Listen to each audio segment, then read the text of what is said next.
Hello. Hello everyone.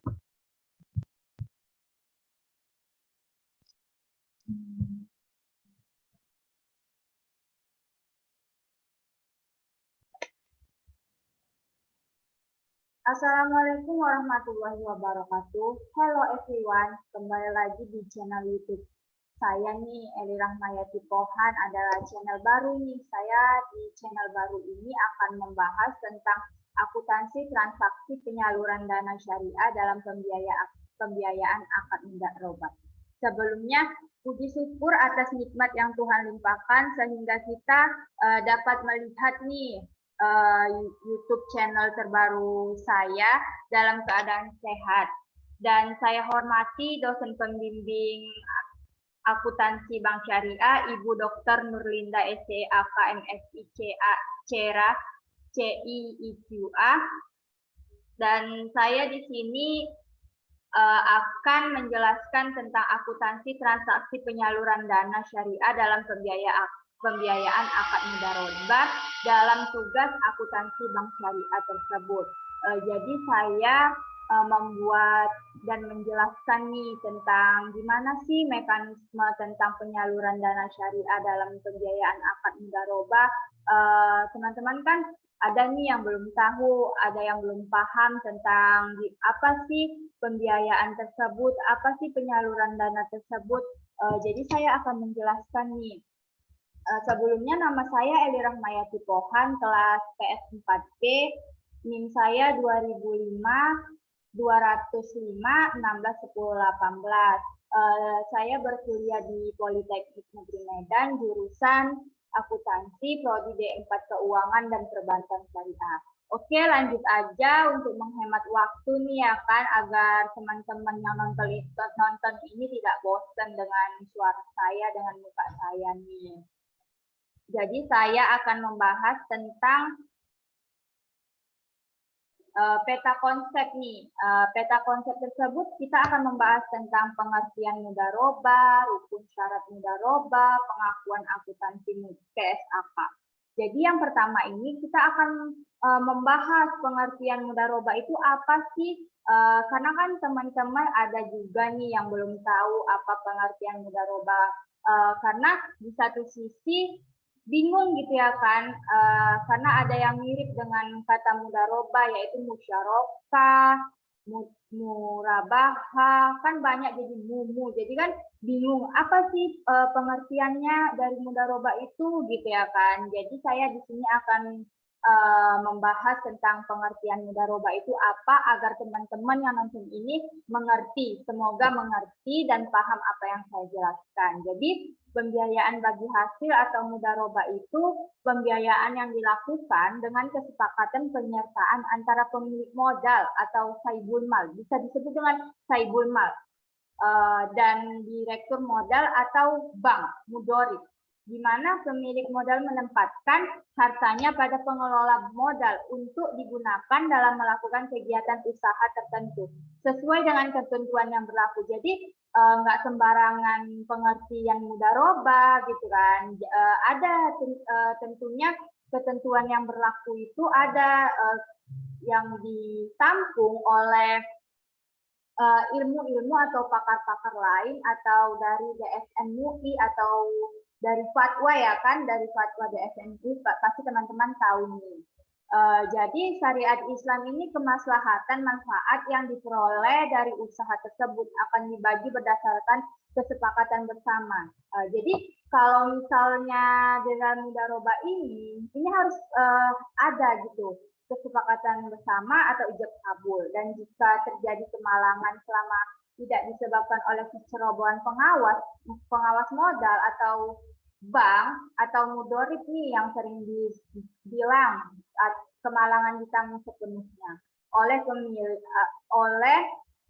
pemilik saibul mal.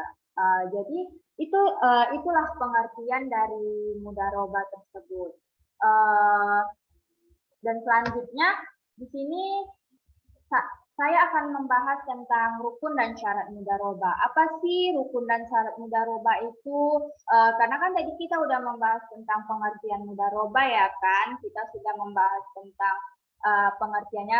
Mungkin teman-teman sudah paham apa yang saya jelaskan. Jadi selanjutnya saya akan membahas tentang rukun dan syarat mudharabah. Rukun mudharabah itu adalah modal. Jadi di dalam modal tersebut kita harus mempunyai modal agar bisa membuat usaha.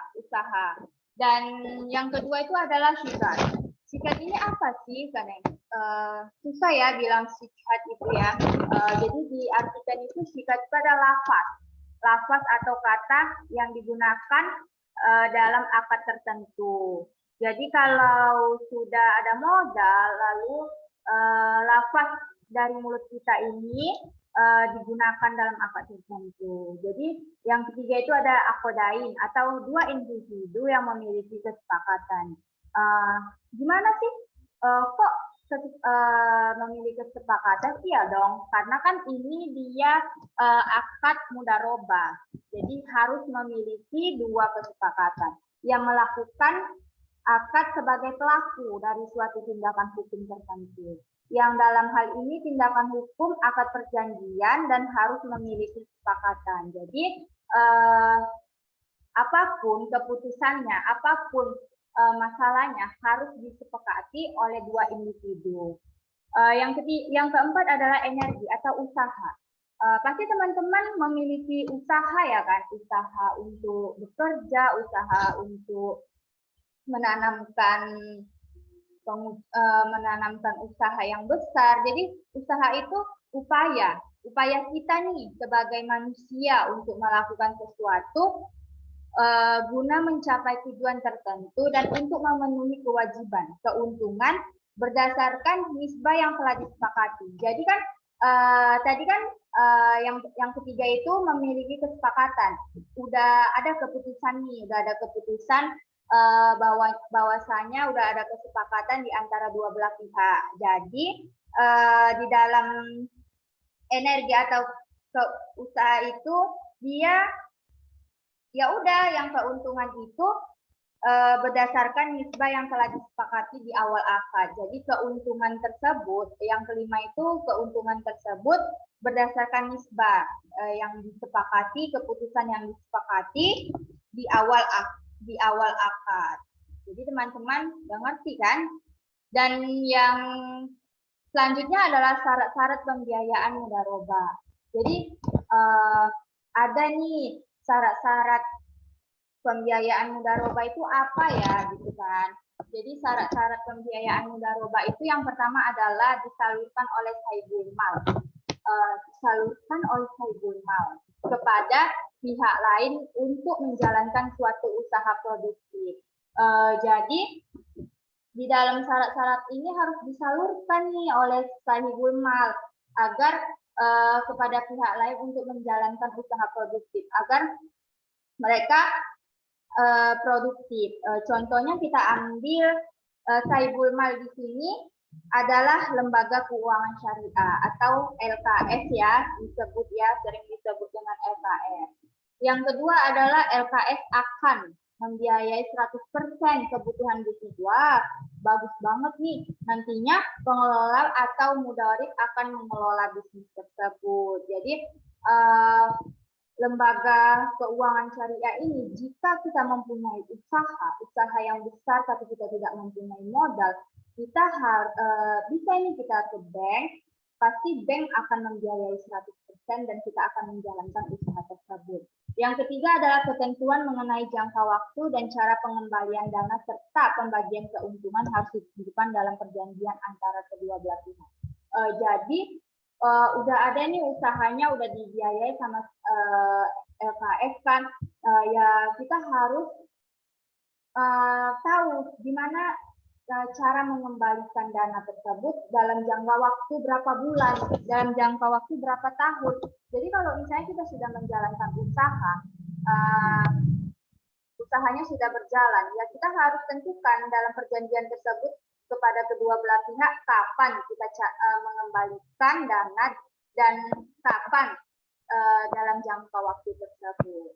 Dan keempat adalah LKS tidak ikut dalam manajemen perusahaan, namun boleh melakukan pengawasan. Jadi kita memiliki usaha, tapi lembaga keuangan syariah itu tidak campur tangan dengan usaha kita, tapi kita dipantau, kita diawasi oleh LKS tersebut. Yang kelima adalah ketentuan mengenai modal dan keuntungan harus memenuhi rukun mudharabah. Jadi kan tadi udah dibahas nih ya kan, rukun mudharabah itu apa aja. Jadi harus dijalankan, diwajibkan untuk menjalankannya. Karena ketentuan tersebut sudah membuat rukun mudharabah itu. Jadi kita harus menjalankannya tanpa basa-basi ya kan. Nomor 6, lembaga keuangan syariah menanggung semua kerugian dalam mudharabah, kecuali kerugian itu disebabkan kelalaian, kesengajaan, dan prestasi mudharib. Jadi kalau misalnya kita punya usaha itu kita sia-siakan gitu ya kan, kita yang buat rugi, kita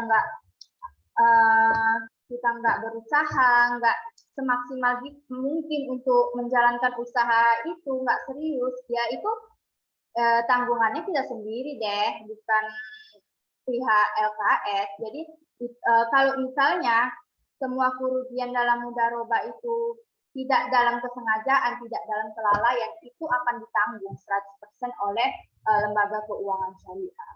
Yang ketujuh, pembiayaan mudharib nih, tidak perlu adanya jaminan. Jadi misalnya usaha Anda itu tidak perlu dijamin, misalnya emas Anda ada,